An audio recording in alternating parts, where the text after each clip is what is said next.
आज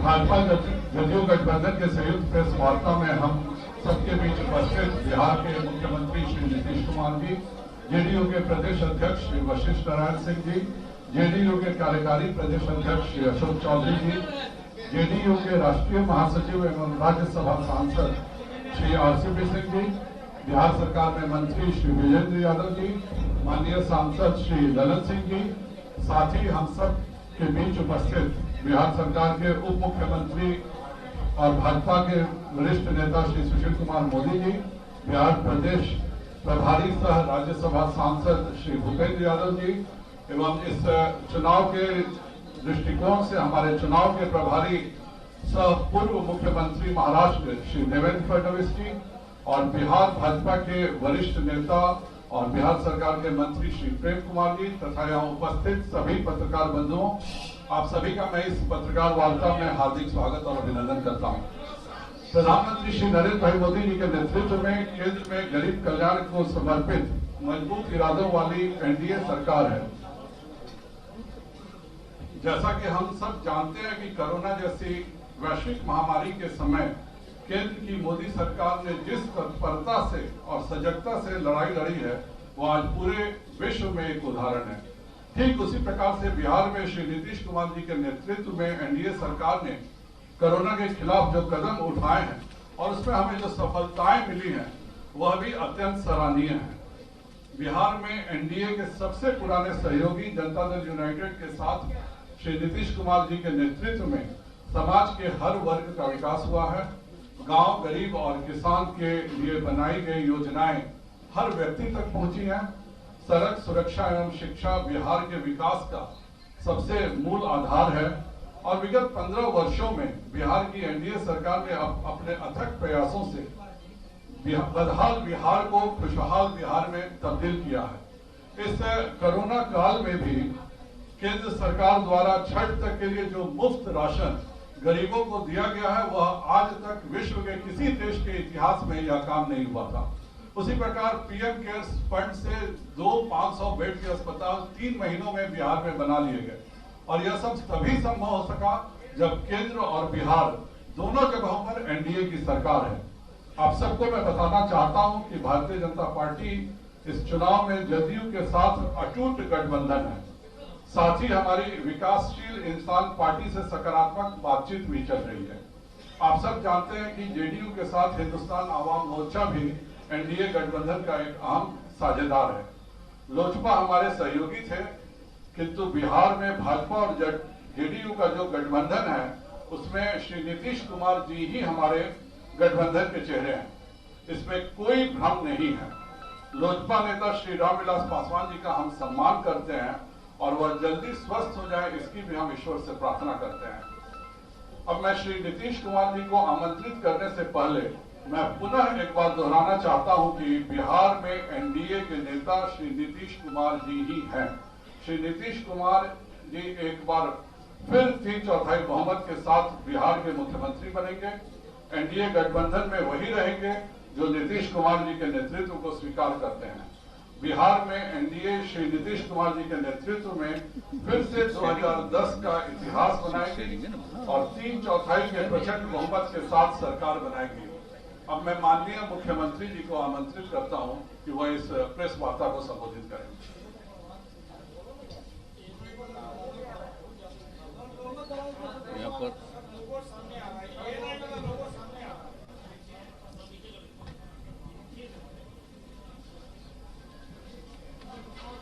यहाँ पर उपस्थित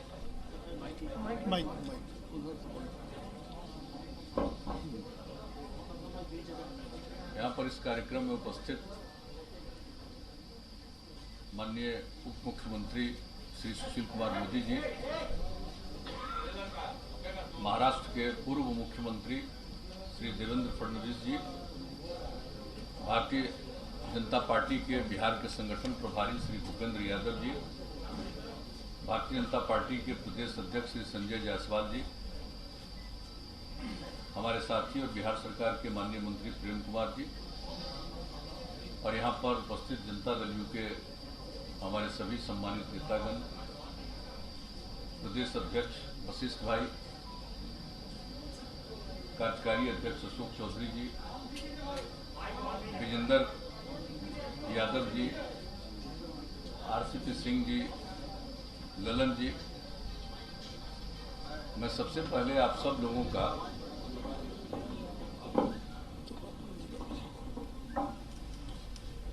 अभिनंदन करता हूं। आप इतनी बड़ी संख्या में यहां पर मौजूद हैं और यहां पर जो बुनियादी बातें हैं उसकी जानकारी संजय जायसवाल जी ने दे दी है।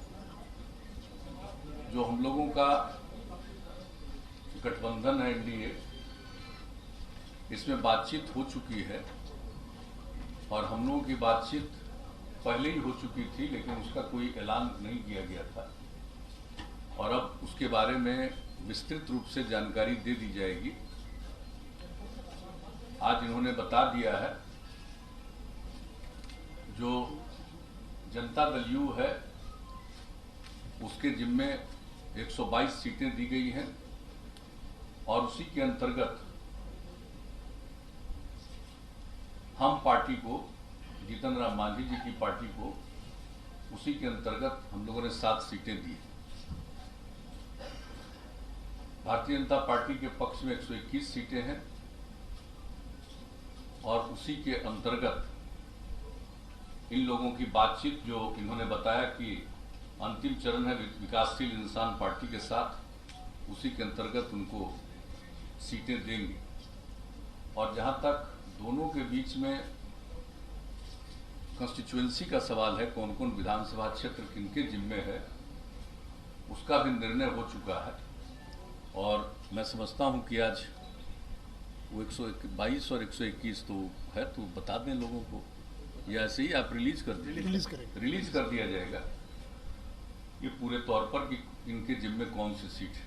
हम लोग मिलकर काम कर रहे हैं और बिहार के विकास के लिए जो भी काम है वो किया गया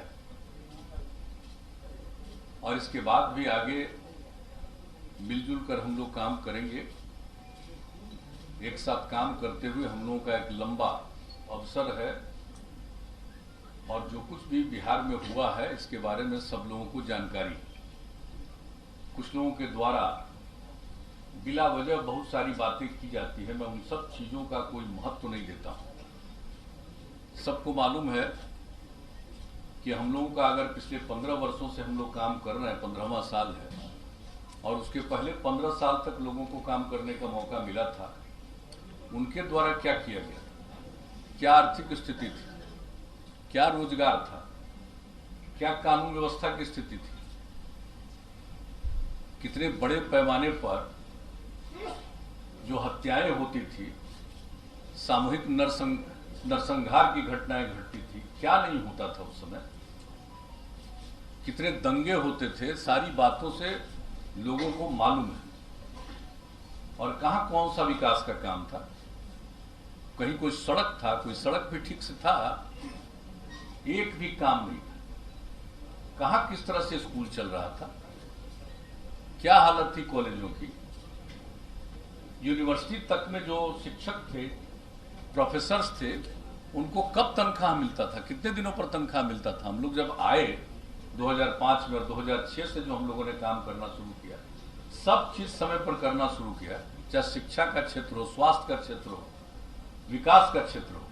और हम लोग प्रारंभ से कहते रहे न्याय के साथ विकास, यानी समाज के हर तबके का उत्थान और हर इलाके का विकास, वही काम हम लोग करते चले आ रहे हैं किसी भी क्षेत्र में।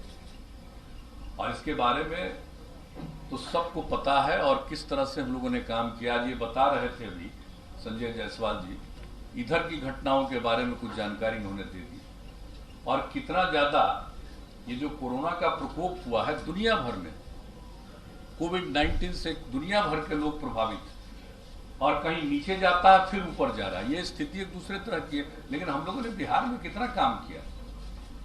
और आज आप देख लीजिए, जांच का भी सवाल है, तो 10 लाख की आबादी पर जितनी जांच है बिहार में, देश का जो एवरेज है उससे भी 3000 ज्यादा। हमारा देश के एवरेज से भी प्रति 10 लाख की जनसंख्या पर जितनी जांच हुई या हो रही है उसमें भी हम लोग आगे हैं। और जहां तक सवाल है कि जो लोगों की मृत्यु होती है उसकी भी कमी है हम लोगों के यहाँ, और जो लोग ठीक होते जा रहे हैं उसकी भी संख्या हमारा 93% से ज्यादा है। तो हर प्रकार से काम हो रहा है। लेकिन बहुत तरह की बात लोग जब ये हुआ, और बाहर में जो लोग थे हम लोगों के, जिसको प्रवासी कहा जाता, मैं तो प्रवासी शब्द का पक्षधर नहीं, मैं शुरू से बोलता हूं। देश तो एक है, देश के अंदर कोई एक प्रांत का दूसरे प्रांत में जाता है उसको प्रवासी कहना उचित नहीं। हर किसी को देश के अंदर जाने का अधिकार है, सारे लोग जाते हैं। बिहार में क्या दूसरे राज्य के लोग नहीं है? लोगों को ठीक से मालूम नहीं है, या पता नहीं है कि केरला के लोग या महाराष्ट्र के लोग बिहार में हैं कि नहीं है, तो ठीक से तो मालूम नहीं है। तो बिहार के लोग भी सब जगह जाते हैं, या जहां कहीं भी इच्छा होती है जाते हैं। अब वहां थे, परेशानी में थे, तो हम लोगों ने तो एक एक लोगों से संपर्क किया और सब लोगों को जो भी है, मतलब 21 लाख लोगों को 1,000 रुपया की सहायता राज्य सरकार की तरफ से किया गया। और जो गाइडलाइन था जारी, उसमें एक जगह से दूसरी जगह जाने का नहीं था। फिर केंद्र सरकार ने निर्णय लिया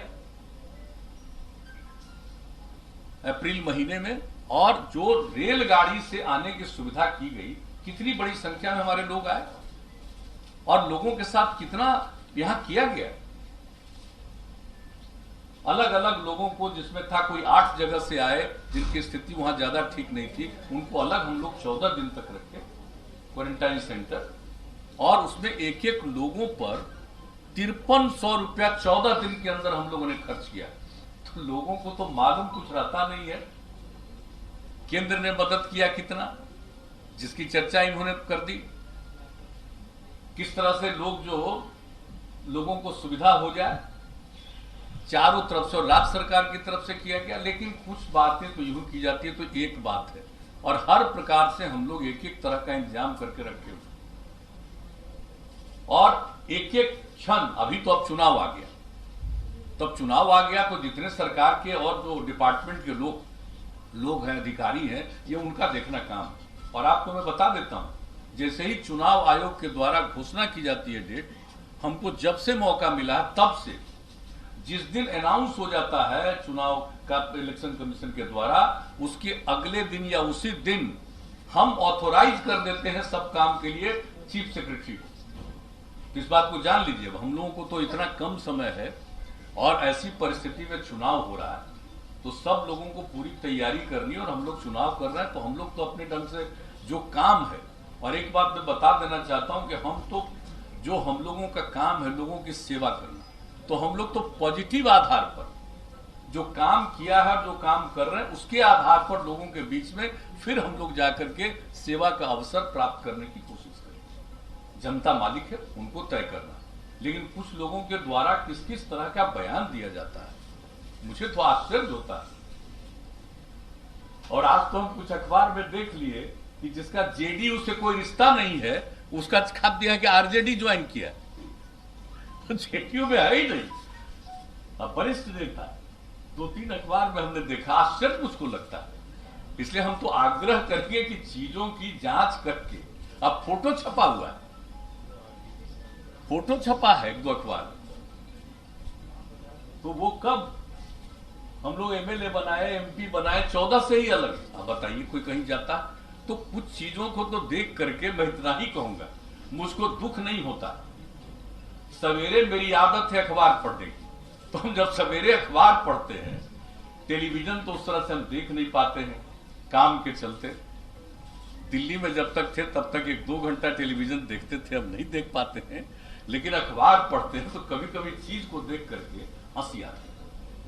तो इन सब चीजों से हमारा कौन क्या बोलता है, क्या बोलेगा, और इन्होंने उसके बारे में बता दिया। और ये तो बीजेपी ही अपनी तरफ से जो भी बात होगा कह देंगे, कोई क्या बोल रहे हैं क्या नहीं बोल रहे हैं उससे हमको कोई लेना देना नहीं है, कोई मतलब नहीं है। हम लोग मिलकर काम कर रहे हैं और मिलकर आगे भी काम करेंगे, मिलकर हम लोग साथ मिलकर के चुनाव लड़ेंगे। और जो इनका भारतीय जनता पार्टी का ही जो विचार था हम लोगों के साथ विमर्श के दौरान, इनकी जो इच्छा थी उसका ही पालन करते हुए हम लोगों की तरफ से हम पार्टी के साथ उनके साथ बातचीत हुई और ये बात कर रहे हैं विकासशील इंसान पार्टी के साथ। और जो बात है एक तरफ तो हो ही गया है, उनका तो 7 सीट और 7 का जिन सीटों पर वो लड़ने वाले हैं उसका भी उनको सूचना दे दी गई और उसमें तो लगता है 6 सीट तो पहले ही फेंचता है।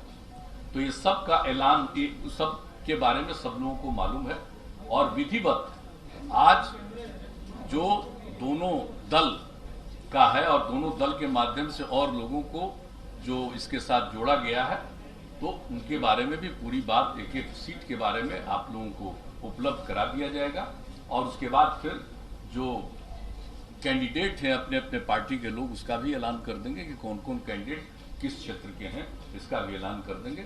तो हम लोग मिलकर काम कर रहे हैं, मिलकर काम करेंगे। हम लोगों के मन में किसी भी तरह की कोई गलतफहमी नहीं और हम मानते हैं कि किसी को अगर कुछ कहने से उसको आनंद आता है, उसको पूरी आजादी है, जो इच्छा करे बोले, जो इच्छा करे कहे, अपना करता रहे, बोलता रहे, इससे हमको कोई लेना देना नहीं। एक बात हम बहुत स्पष्टता के साथ आज कह देना चाहते हैं। लेकिन हम लोग मिलकर जैसा कि मैंने कहा है काम करते रहे हैं, आगे भी काम करेंगे। किसी तरह का हम लोगों के मन में कोई कंफ्यूजन या किसी प्रकार की गलतफहमी नहीं। और ये स्वाभाविक है कि इस बार ये जो स्थिति रही है कोरोना की, अब इसमें कई चीजों को काम करने थोड़ा विलंब जरूर हुआ है। किसी भी चीज के बारे में निर्णय लेना, लोगों से बातचीत करना, वो सब होता है। लेकिन अब एक एक चीज के बारे में फैसला हो गया है और लोग अपने अपने कैंडिडेट के बारे में भी अंतिम निर्णय लगभग ले चुके हैं। हम लोग तो कैंडिडेट के बारे में भी निर्णय ले चुके हैं, आपका भी निर्णय लगभग हो चुका है।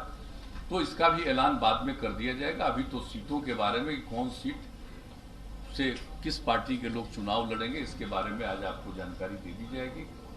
और मैं तो इतना ही कहूंगा कि भाई समाज में एक प्रेम का और भाईचारे का भाव रहना चाहिए। लेकिन ये तो हमको मालूम है कि मनुष्य का तो कुछ न कुछ हिस्सा ऐसा होता है जो इस प्रकार की बात करता है। तो ये कोई ऐसी बात नहीं है कि ये अस्वाभाविक है, ये बहुत ही स्वाभाविक है। आप देखिएगा कि चाहे लाख कुछ कर लीजिए, कुछ प्रतिशत लोग तो ऐसे होते ही हैं कि वो किस तरह से बोलेंगे, किस तरह की बात करेंगे। तो ये कोई ऐसी चीज नहीं है, ये तो चलता ही रहेगा, उससे कोई मतलब नहीं है। और जरूर बिहार को आगे बढ़ाना है हम सब लोगों को मिलकर के। एकदम बिल्कुल सक्षम बिहार हम लोग बना रहे हैं और कितना तेजी से इसके बारे में तो हम लोग बोलते रहे। क्या बजट था भाई, कितना कम बजट था बताइए, और अब कितना बड़ा बजट है। 24,000 करोड़ रुपए का बजट होता था और हम लोग 2,11,000 करोड़ रुपए तक पहुंचा दिए बजट से लेकर के एक एक चीज के बारे में। और वो सब बात होगी तो हम लोग डिटेल भी देंगे। नौकरियों के बारे में कितने लोगों को नौकरी हम लोगों के कार्यकाल में मिली है, कितने लोगों को सेवा करने का मौका मिला है, एक एक चीज के बारे में। तो हम लोग तो इन सब चीजों के बारे में काम करते रहे और काम ही करते रहेंगे, यही हम लोगों का कर्तव्य है। तो अभी तो अपनी तरफ से इतनी ही बात कहनी थी, अब बाकी तो बहुत बहुत धन्यवाद। माननीय मुख्यमंत्री जी ने विस्तृत बताया है, पर अब कोई प्रश्न हो आप सबको तो आप पूछ सकते हैं। सर आगे एक minute ABP. Thank you sir, मैं जैनेन्द्र हूँ एबीपी न्यूज से। नीतीश जी, चिराग पासवान आपकी सरकार को नाकाम बता रहे हैं, उनके पिता मोदी सरकार में मंत्री हैं जिनकी तस्वीर आपने मंच पे लगाई हुई है। सवाल ये कि क्या बीजेपी से सवाल है मोदी जी से कि क्या एलजेपी एनडीए का हिस्सा है कि नहीं है। और नीतीश जी आपसे सवाल है कि चिराग जो बार बार आप पर हमले करते हैं, क्या आपकी प्रतिक्रिया है और उनके पिता मोदी कैबिनेट का हिस्सा है, आप क्या चाहेंगे कि क्या एलजेपी को के साथ बीजेपी अपना संबंध केंद्र पर भी तोड़े। देखिए, कौन क्या बोलता हम पहले ही कहने, उसमें मेरी कोई रुचि नहीं है, जिसकी जो इच्छा वो बोलता रहे। लेकिन आपने श्री रामविलास पासवान की चर्चा की। अब रामविलास पासवान जो अस्वस्थ हैं, हम सब लोग चाहते हैं कि वो स्वस्थ हों।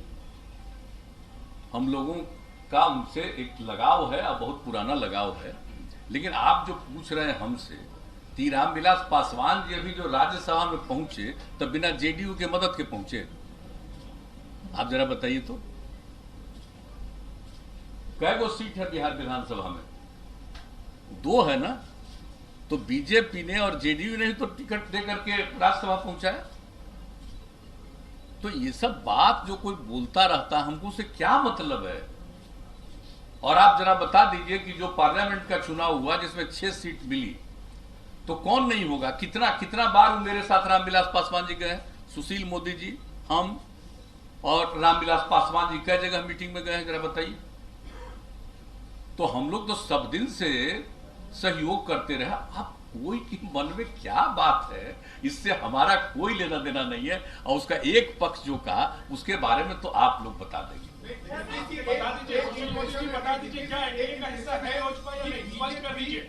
नहीं, देखिए, ये एक मिनट, अरे रुक जाओ ना यार, पूछे उनका जवाब देने दो ना।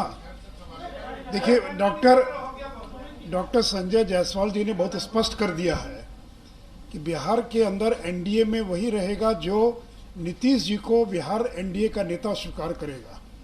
और इस चुनाव में भारतीय जनता पार्टी ने नीतीश कुमार जी को मुख्यमंत्री का उम्मीदवार घोषित किया है। कल सरकार निश्चित बनेगी तो मुख्यमंत्री भी नीतीश कुमार होंगे। तो इसलिए नीतीश कुमार को जो अपना नेता स्वीकार करके काम करेगा वही एनडीए के अंदर बिहार के अंदर हिस्सा होगा।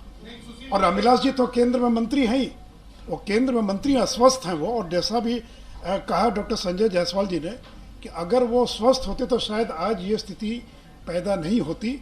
इसलिए कोई इफ एंड बट का सवाल नहीं है। अब मैं मीडिया से भी आग्रह करूंगा, कोई कंफ्यूजन मत रखिए। ये ऐसा गठबंधन है और आज का संबंध नहीं है। 96 से लेकर आज तक बीच के कुछ 2-3 वर्षों के कार्यकाल को छोड़ दें तो इतना लंबा अनुभव और कार्यकाल हम लोग का रहा है। इसलिए कोई इफ एंड बट नहीं है। और कोई बीजेपी, जेडीयू और साथ में वीआईपी पार्टी और हम पार्टी, ये 4 दलों का गठबंधन है। और इसलिए आज ये भी आपको बताया गया है कि अगर आवश्यकता पड़ेगी तो चुनाव आयोग को हम लोग लिख कर देंगे, क्योंकि सूचना मिल रही कि बहुत सारे निर्दलीय लोग भी या अन्य जो इतने दर्जनों दल बने हैं बिहार में, वो हो सकता है कि कोई मुख्यमंत्री के फोटो का इस्तेमाल करे, कोई हो सकता है प्रधानमंत्री के फोटो का इस्तेमाल करे।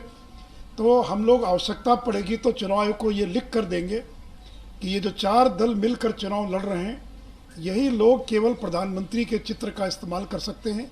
अगर अन्य कोई दल चित्र का इस्तेमाल करता है तो चुनाव आयोग को जो उनकी अपनी धाराएं, अपना कोड है उसके अनुसार और वो कार्रवाई करने के लिए स्वतंत्र होंगे। आप लोग नीतीश कुमार को, अगर आपके स्ट्राइक रेट आपका अच्छा हुआ तो स्मॉलर एलाइज आप लोग, अरे भाई, एक बार जब घोषणा कर दिया तो कोई इफ एंड बट नहीं है। जितनी भी सीटें जिसको आए, नीतीश कुमार जी को 2 लगातार हमारे मुख्यमंत्री हैं, जब हम साथ में रहे हैं, आज भी मुख्यमंत्री हैं और आगे भी बिहार के इस गठबंधन के वही उम्मीदवार हैं और वही मुख्यमंत्री रहेंगे। इसमें संख्या किसको क्या आई, नहीं आई, क्या हुई, इसका कोई संबंध नहीं है। इसलिए कहीं कोई कंफ्यूजन ना रहे। और मैं मीडिया से भी आप पोली की तो बात कर रहे हैं और क्या कर रहे हैं? मैंने तो कह दिया ना आपको। अरे भाई, तो अब ट्वीट कब करें ये भी आप तय कीजिएगा मनीष जी, कि मैं कब ट्वीट करूं, ये तय आप नहीं ना कीजिएगा। नहीं, एक ही व्यक्ति सब नहीं पूछे प्रश्न।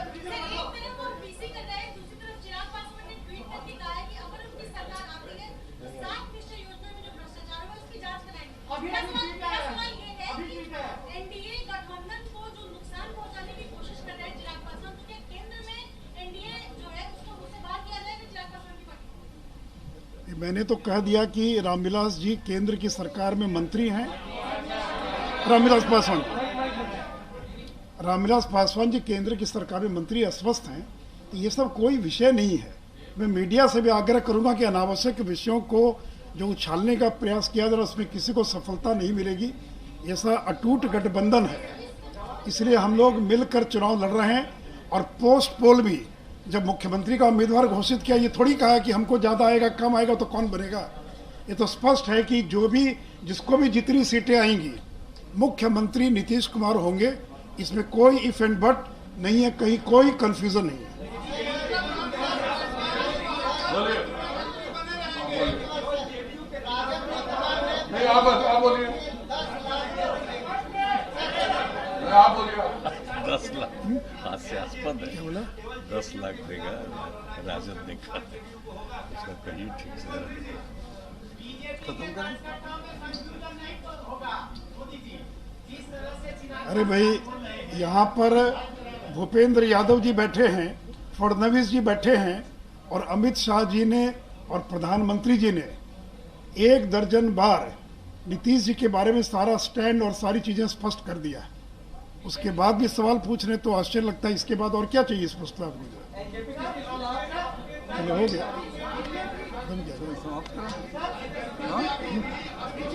मैं अनुरोध करूंगा माननीय उप मुख्यमंत्री जी से कि इस प्रेस वार्ता को धन्यवाद देते हुए इसको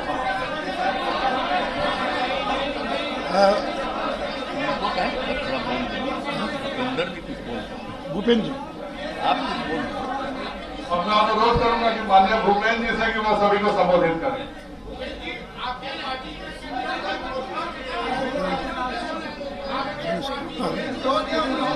मनीष जो है ना, ये किसका है? जो भी आदमी, जो भी व्यक्ति भारतीय जनता पार्टी के सिंबल के खिलाफ कहीं भी चुनाव लड़ता है, भारतीय जनता पार्टी के संविधान में व्यवस्था है, वो पार्टी का सदस्य नहीं रह जाता है। पार्टी पूरी तरीके से बिहार में एनडीए में नीतीश कुमार जी के नेतृत्व में चुनाव लड़ रही है। और हम ये मानते हैं कि हमारे प्रधानमंत्री माननीय नरेंद्र मोदी जी के नेतृत्व में पूरे देश भर में जो गरीब कल्याण के कार्यक्रम किए गए, देश में आर्थिक रूप से, सामाजिक रूप से पिछड़े हुए लोग हों, पिछड़े हो, अति पिछड़े हो, दलित हो, वंचित हो, गरीब हो, सबके कल्याण के लिए जो कार्य किया गया है, उन सभी कार्यों को बिहार में भी नीतीश जी के नेतृत्व में आगे बढ़ाया गया है। और अभी माननीय मुख्यमंत्री जी ने, माननीय सुशील मोदी जी ने बहुत स्पष्ट रूप से कहा है, और हमारा ये स्पष्ट रूप से कहना है कि इस चुनाव में जनता दल यूनाइटेड, भारतीय जनता पार्टी और हमारी जो 2 सहयोगी पार्टी हैं, उनको 3/4 बहुमत मिलने वाला है, और 3/4 बहुमत के द्वारा ही हमारी सरकार बनने वाली है। इसलिए आपके सभी प्रयासों पर जब हमें 3/4 बहुमत मिल रहा है, तो अपने आप ही विश्राम लग गया।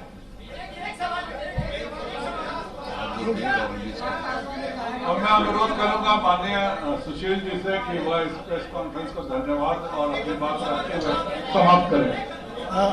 रुक जाओ मित्रों, तो शांत हो जाइए।